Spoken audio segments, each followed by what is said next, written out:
नमस्कार दोस्तों, आपका स्वागत है मेरे चैनल में। प्रस्तुत है रमाकांत जी द्वारा लिखी हुई कहानी व्यतिक्रम। माँ जब तब कहा करती, हमारे तो कर्म ही फूट गए हैं, हम सारी बातों का क्रम जोड़ लेते। माँ ने पिताजी से शाम और अगले दिन सुबह के लिए सब्जियां या बाजार से कुछ और लाने को कहा होगा। पिताजी ने कहा होगा, हाँ हाँ झोला और पैसे दे दो। माँ ने पैसे और झोला उनके पास रख दिए होंगे, पर पिताजी उठे नहीं होंगे। फिर माँ ने कहा होगा, अरे पैसे और झोला रख दिए हैं। हाँ हाँ उठ रहा हूँ, यह खबर पढ़ लूँ। पिताजी ने कहा होगा, अरे मेरी अंगीठी की आंच बेकार जा रही है, यह खबर फिर पढ़ लेना। माँ के स्वर में हल्की चिड़चिड़ाहट रही होगी। पिताजी ने सुझाया होगा, अरे तो रोटियां सेक लो ना, आंच क्यों बर्बाद कर रही हो। लेकिन रोटियां भी सिक गई होंगी। तब पिताजी ने अखबार से अपना ध्यान हटाए बिना कहा होगा, अरे रोटियां भी सिक गई, अच्छा तो कोई अचार या चटनी नहीं है, उसी से खा लेंगे। तुम तो खा लोगे, पर मल्लू और गुल्लू सवेरे ही स्कूल जाना होता है उन्हें, कोई मक्खन और दूध नहीं मिलता उन्हें। सब्जी होगी तो 2-2 रोटियां खाकर स्कूल चले जाएंगे और उसी पर तो 2 बजे तक रहेंगे। तो उन्हीं में से किसी से मंगा लो ना। यह नहीं हो सकता, माँ कहती, यही तो नहीं है बाजार, कितना खतरनाक है, रिक्शे, तांगों और मोटरों की भरमार रहती है। फिर मोहल्ले के शैतान छोकरे बात बेबात पर झगड़ा लड़ाई करते हैं। तुम्हें नहीं जाना तो मुझसे ही क्यों नहीं कह देते, मैं ही तुम्हारे रहते सब जगह आऊं जाऊंगी। हे भगवान मेरे तो। ओह अच्छा, पिताजी कहते। वह अखबार अच्छी तरह तहा कर रख देते, फिर झोला और पैसे उठाकर बाजार चले जाते। यह करीब करीब रोज का क्रम था। काम से आते हुए वह कभी कभी अपने साथ कोई किताब ले आते। वह कबाड़ी के यहाँ से खरीदी पुरानी किताबें होती, किसी की जिल्द न रहती, किसी के पन्ने एक दूसरे से अलग रहते। घर के कमरे में जिस कोने में उनकी चारपाई रहती, उसी पर करवट लेकर काफ़ी देर तक वह उन किताबों के पन्ने सहेजते संभालते रहते, फिर उन्हें पढ़ने लग जाते। उसी समय बार बार माँ उनसे बाजार जाने की जिद करने लगती। एक बार यह क्रम बदल गया। उस साल सर्दियाँ बहुत जल्दी शुरू हो गई थीं और सालों पुरानी रजाइयों को उधेड़कर उनकी खोलियाँ धुला लेने और रुई को दोबारा धुनवा लेने के लिए काफ़ी मौका मिल जाता था, पर उस बार नहीं मिला। हमें पुरानी रजाइयाँ ही ओढ़नी पड़ी। उनकी रुई ढीली पड़कर इधर उधर खिसक गई थी, पर अब उन्हें ठीक कराने का मौका न था। मेरा कोट छोटा हो गया था, मेरे स्वेटर की भी ऊन उधड़ रही थी। एक पुरानी कमीज पहनकर मैं स्वेटर पहन लेता, फिर ऊपर से एक कमीज और। उस दिन सर्दी जरा ज़्यादा थी।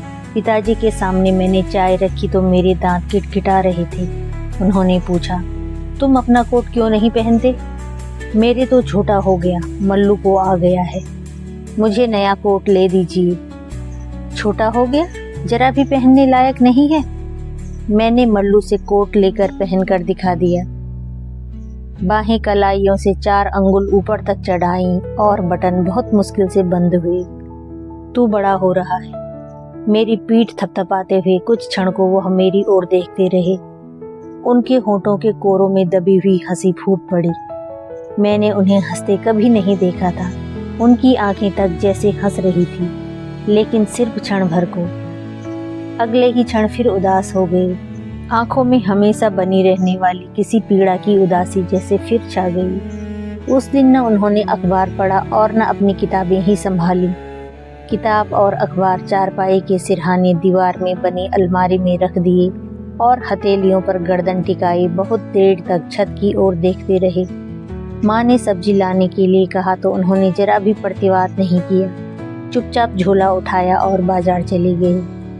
उसके बाद वे कई दिनों तक न कोई अखबार लाए, न कबाड़ी के यहाँ से कोई किताब। हमें कई हफ्तों बाद पता चला। उस दिन दोपहर को हम स्कूल से लौटे तो पिताजी खिड़की के पास एक स्टूल खींचकर बैठे कुछ पढ़ने की कोशिश कर रहे थे। उन्होंने एक बार हमारी ओर देखा और फिर अपनी नज़रें किताब में गड़ा ली, जैसे अब नज़रें वहीं स्थिर हो जाएंगी। हमारे लिए दिन की रोटियां रखी रहती थीं, उस दिन नहीं मिली। शाम को माँ ने और दिनों की तरह सौदा लाने के लिए पिताजी को बाजार जाने को भी नहीं कहा। और रात को नमक और पानी के साथ हमारे आगे 2-2 रोटियां रखकर रोने लगी। रोते रोते ही उन्होंने बताया, पिताजी की नौकरी 2 महीने पहले ही छूट गई थी। हमने फिर सारा क्रम जोड़ लिया। पिताजी रोज काम की तलाश में निकलते थे। हमारे स्कूल जाने के पहले ही वह निकल जाते और काफ़ी शाम ढले लौटते थे। बहुत थके हुए वह घर में दाखिल होते और निढाल हो हथेलियों में सर थामे अपनी चारपाई पर देर तक बैठे रहते। कमरे में दूसरी ओर बैठकर हम पढ़ा करते। हम यह दिखाने की कोशिश करते कि हमें कुछ पता नहीं। माँ पिताजी के सामने स्टूल खींचकर उसी पर कुछ खाने की चीज़ें रख देती। हम देखते कि खाने की चीज़ें रोज़ कम से कम होती जा रही थीं। हमें डर लगता था कि ऐसा न हो कि एक दिन उनके सामने जो थाली रखी जाए उसमें कुछ रहे ही ना।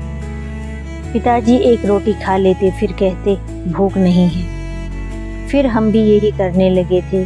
थोड़ा सा कुछ खाकर हम खूब ढेर सा पानी पी लेते और फिर कह देते भूख नहीं है। पहले यह बहाना था, बाद में आदत बन गई। हमें सचमुच भूख कम लगती थी। माँ बहुत डरी डरी सी रहने लगी थी। उनका डरा डरा सा व्यवहार बहुत अजीब लगता था। अब वह किसी बात पर भी जोर न देती। पिताजी को पढ़ने के लिए भी न कोसती। लेकिन पिताजी ने अब पढ़ना बंद कर दिया था। वह लेटकर कुछ पढ़ने की कोशिश जरूर करते थे, लेकिन बहुत जल्द ही उसे बंद कर रख देते, फिर लालटेन बुझाकर सो जाते। उनकी बदली हुई आदतों को देखकर माँ जैसे और भी सहम जाती। एक दिन पिताजी के साथ एक आदमी आया। हम उसे जानते थे। चौराहे पर उसकी रद्दी सामानों की दुकान थी। माँ घर भर में घूम घूम कर सामान लाती और कमरे के बीच में रखती जाती। सबसे आखिर में वह अपनी सिलाई मशीन ले आई। हमें लगा कि उसे रखते रखते शायद वह खुद गिर पड़ेंगी। उस आदमी ने उनके हाथ से मशीन संभाल ली, लेकिन हमारा भय निर्मूल था। सावधानी से मशीन रखकर आंचल में अपने हाथ पोंछती हुई बहुत बारीक से वह हर चीज का भाव ताव करने लगी। उस दिन बहुत दिन के बाद माँ ने उनसे बाजार जाने की जिद की। हम में से किसी ने उस दिन भूख न लगने की शिकायत नहीं की, लेकिन ज़्यादा दिन तक यह नहीं चल सका। माँ ने पिताजी से कहा, क्यों न मैं भी कोई काम तलाशूं? तुम? पिताजी ने कहा, तुम कौन सा काम करोगी? मुझे क्या पता, इसलिए तो तुमसे पूछ रही हूँ।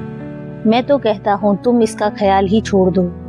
2-4 दिन की मुश्किल है, कट जाएगी। 2-4 दिन बहुत जल्दी बीत गए। मुश्किलें बरकरार रहीं। माँ ने फिर पिताजी से अपने सिलसिले में कोई बात नहीं की। हाँ, एक दिन वह मोहल्ले की 2-3 औरतों के साथ कहीं गई थी। आई तो अपने साथ बहुत सा कपड़ा ले आई, फिर तुरंत ही उन्हें काटने बैठ गई। शाम तक उन्होंने कई ब्लाउज और पेटीकोट काट डाले और उन पर हाथ से कच्ची सिलाई भी कर दी।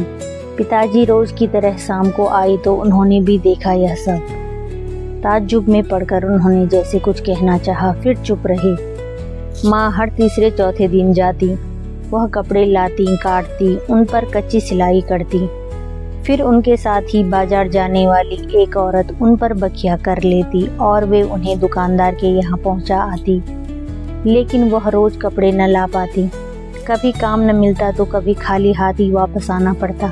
पिताजी का पढ़ना फिर बंद हो गया था। एक दिन वह लौटे तो उनके साथ एक अजनबी आदमी था। उन्हें बैठाकर पिताजी अपनी किताबों की अलमारी के पास गए और एक एक कर अलमारी से किताबें निकाल निकाल कर जमीन पर फैलाने लगे। वह आदमी रद्दी किताबें बेचने वाला था। वह हर एक किताब गौर से देखता और किताब की हालत के मुताबिक उन्हें अलग अलग ढेरियों में रखता जाता। सारी किताबों की ढेरियां लग गईं तो वह कुछ देर तक दाम का हिसाब लगाता रहा। आखिरकार हिसाब लगा चुका तो कहा, सारी 20 रुपए की होंगी बाबूजी। माँ अब तक सहमी हुई सी यह सब देख रही थी। 20 रुपए का नाम सुना तो पिताजी को जवाब देने के पहले खुद ही आगे बढ़ाई और कहा, तुम रहने दो, किताबें हमें नहीं बेचनी हैं। किताब वाला उलझन में पड़कर पिताजी को देखने लगा। पिताजी ने कहा, नहीं भाई, उनकी बातों का ख्याल न करो। हाँ, दाम तुम कम जरूर दे रहे हो। नहीं नहीं, माँ बोली, 100 रुपए भी दें तो भी किताबें नहीं बेचनी हैं। आखिर क्या करना है इनका? इन्हें पढ़ चुका हूँ, इन्हें बेचकर दूसरी किताबें ले आऊँगा। आखिर 25 रुपए में सौदा हो गया और किताब वाला किताबों की ढेरियाँ बांध कर चला गया। तो पिताजी ने वे रुपए माँ की ओर बढ़ाते हुए कहा, तुम नाहक परेशान होती हो, अभी हमारा समय खराब है। तुम तो कह रहे थे कि दूसरी किताबें खरीदने के लिए इन्हें बेच रहा हूँ। तुम्हें हमारी कसम किताबें ही खरीदना इन पैसों से। उस दिन माँ अपने आप को फिर रोक नहीं पाई और बहुत देर तक रोती रही। अगले हफ्ते पिताजी को काम मिल गया। जब वह घर लौटे तो रोज की तरह थके और निढाल नहीं थे। निराश होकर चारपाई पर देर तक बैठे भी नहीं। आते ही हाथ मुंह धोए और खुद ही खाने की मांग की और खाना खाने के बीच में ही काम मिल जाने की खुशखबरी दी। जब ही तो मैं कहूँ आज जरूर कोई बात है। माँ का भी चेहरा खिल उठा। उन्होंने बताया, तनख्वाह पहली नौकरी से 10 रुपए कम है, फिर भी मैंने मान लिया। काम न होने से तो अच्छा है। मल्लू ने मुझसे लड़ना झगड़ना छोड़ रखा था। उस दिन बहुत दिनों बाद उसने मुझे चुपटी काटी। मैंने उसकी पीठ पर धौल जमाई। उसने भागकर माँ से शिकायत की। माँ ने हमें छिड़का, पर चेहरे और आंखों में हंसी छलक रही थी, जैसे हम पिताजी और माँ को बरसों बाद देख रहे थे।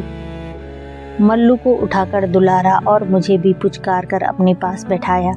पहली तनख्वाह पर हमारे लिए कपड़े और किरमिच के जूते खरीदे गए। पिताजी फिर शाम को पुरानी किताबें लाते और माँ सब्जी लाने के लिए उन्हें उठाने में असमर्थ होकर अपने कर्म को कोसने लगी। एक दिन वह फिर कोई किताब या अखबार नहीं लाए। हमने फिर सारा क्रम जोड़ लिया। उस दिन मैंने मल्लू की गेंद अपने थैले में रख ली थी और इसके लिए वह मुझसे दिन भर लड़ता रहा, पर अब वह अपनी गेंद भूल गया। पिताजी चारपाई पर सिर थाम कर बैठ गए। माँ ने किसी तरह चाय बनाई और पिताजी के आगे तिपाई रख दी। उन्होंने बहुत देर तक उसकी ओर देखा भी नहीं। माँ जैसे भीतर से कांप उठी थी। बड़ी मुश्किल से अपने को संभाल कर उन्होंने कहा, चाय पी लो, ठंडी हो रही है। हाँ, पी लेता हूँ। आज क्या हो गया है जो इस तरह बैठे हो? उन्होंने जैसे जानते हुए भी पूछा। क्या काम से जवाब मिल गया? नहीं, जवाब तो नहीं मिला है, पिताजी ने कहा। फिर इस तरह क्यों बैठे हो? तबीयत खराब है? नहीं। फिर सोचता हूँ यह काम कर पाऊंगा या नहीं। क्यों? पिताजी फिर कुछ देर तक नहीं बोले। बोलते क्यों नहीं जी? जब जवाब नहीं मिल गया तो ऐसा क्यों सोच रहे हो? माँ अब फिर कुछ आश्वस्त हो गई थी। वह काम छूटने से भी भयानक बात है, पिताजी ने कहा। अंगीठी पर पंखा झलते झलते माँ का हाथ अचानक रुक गया। पिताजी जैसे अपने आप से कहते रहे, हाँ, काम छूटने से भी भयानक समझ। क्या पहले तुम्हें नहीं मालूम था? माँ ने पूछा। मालूम था, पर हड़ताल की वजह से जिनकी छुट्टी कर हमें रखा गया था वे आजकल जुलूस बनाकर आए थे। 25-30 लोग, साथ में उनकी औरतें और बच्चे भी थे। फिर पुलिस आई और लारियों में भरकर उन्हें ले गई। क्या और लोगों ने भी यही फैसला किया है? औरों की बात नहीं जानता, पिताजी ने कहा। लेकिन क्या अब वहाँ जाना ठीक होगा? माँ कुछ नहीं बोली। पिताजी भी कुछ देर चुप रहे। फिर उन्होंने ही कहा, तुमने बताया नहीं, क्या वहाँ जाना अब ठीक होगा? मुझसे क्यों कहलवाना चाहते हो? नहीं जाओगे तो क्या मैं जिद करूंगी? माँ ने कहा। अंगीठी बिल्कुल ठंडी पड़ चुकी थी। उनके हाथों में जैसे अब पंखा झलने की ताकत नहीं रह गई थी और हमें लगा अब इनमें कभी फिर आंच नहीं उठ सकेगी। पिताजी निढाल होकर चारपाई पर लेट गए। उनकी निगाह हमारे ऊपर पड़ी। तुम लोग यहाँ क्यों खड़े हो? जाओ बाहर जाकर खेलो। हमने जैसे सुना नहीं। पिताजी सहसा चीख पड़े, जाओ, खेलते क्यों नहीं? कम से कम इस वक्त मेरे सामने से चले जाओ। हम सहम कर एक कोने में दुबके रहे, पर वह इस तरह चीख क्यों रहे थे? हम इसका कोई क्रम नहीं जोड़ पाए। कहानी यहीं पर समाप्त होती है। फिर मिलते हैं अगली कहानी में।